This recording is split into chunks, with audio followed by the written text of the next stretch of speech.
Dreams, they can be weird, right? Vivid, sometimes scary. But what if they held hidden messages?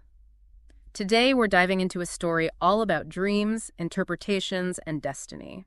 We're going way back in time to ancient Egypt and the book of Genesis. That's right, Genesis chapter 40 to be exact. We're looking at the story of Joseph. Okay, so for those who need a quick refresher, Joseph is in prison. And not just any prisoner, he's got this reputation, this gift for interpreting dreams.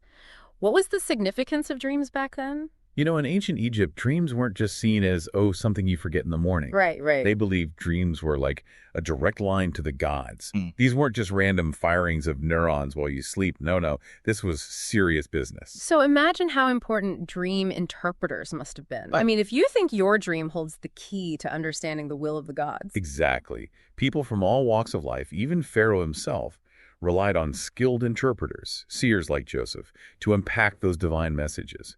These interpretations had real power. That is fascinating. Now, we're in this Egyptian prison, and two of Joseph's fellow inmates, these high-ranking officials, the royal cupbearer and the baker, they have these incredibly vivid dreams. Let's start with the cupbearer. What did he dream about? Well, the cupbearer, he finds himself back in familiar territory within this dream. He sees grapevines, lush and full of grapes, and of course, Pharaoh's own cup.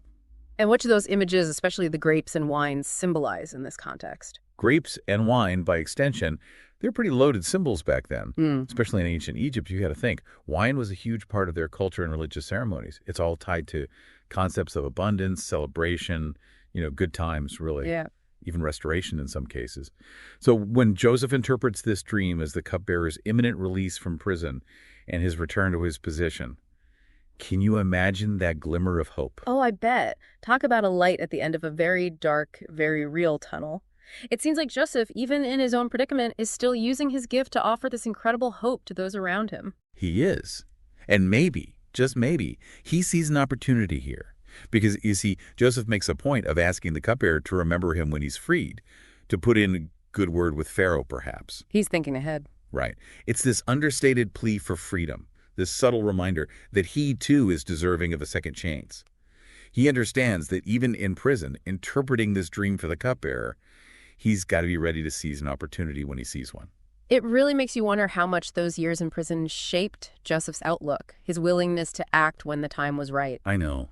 It makes you think. Yeah. But now we've got to address the other elephant in the room, or rather, the other prisoner in this story. The baker. Yes, the baker.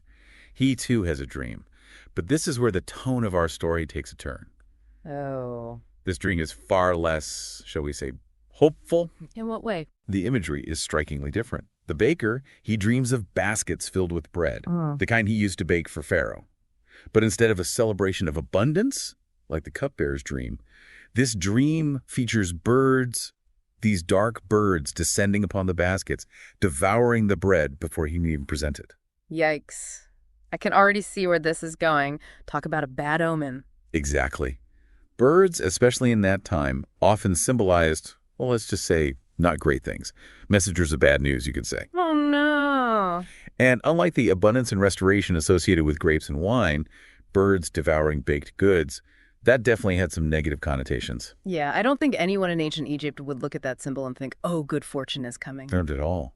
And sadly, Joseph's interpretation reflects this dark turn. He tells the baker that his dream signifies his impending execution.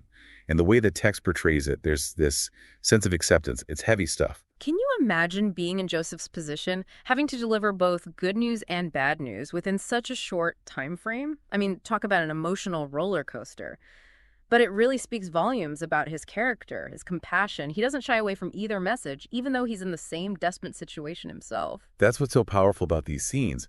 Joseph could easily just kept his head down, focused on his own troubles. But instead, he chooses to use his gift, even in the depths of that prison cell, to provide clarity, to offer comfort, to speak truth, even when it's hard. It really speaks to his strength, don't you think? Absolutely. And I think this sets a really interesting stage for what we know lies ahead for Joseph. So without giving away any spoilers, how do these seemingly small, isolated events in a prison connect to the grander narrative of Joseph's journey. Well, this is where it gets really exciting. Those dreams, those interpretations, they weren't just random occurrences. They were catalysts. Remember how Joseph asked the cupbearer to remember him? Oh, yeah, yeah. That seemingly insignificant request. Let's just say that chance encounter, that dream interpretation, it ends up being instrumental in Joseph's rise to power. It all circles back. But to find out exactly how it unfolds, you'll have to keep reading. It's a story you won't want to put down. Wow. All right. Now I'm even more curious to see how this all plays out. Guess I've got some reading to do. This has been fascinating. For anyone listening, it really makes you think, doesn't it? What might your dreams be trying to tell you? Do they hold messages about your own path? Maybe even anxieties or hopes you didn't even know you were carrying? Something to sleep on?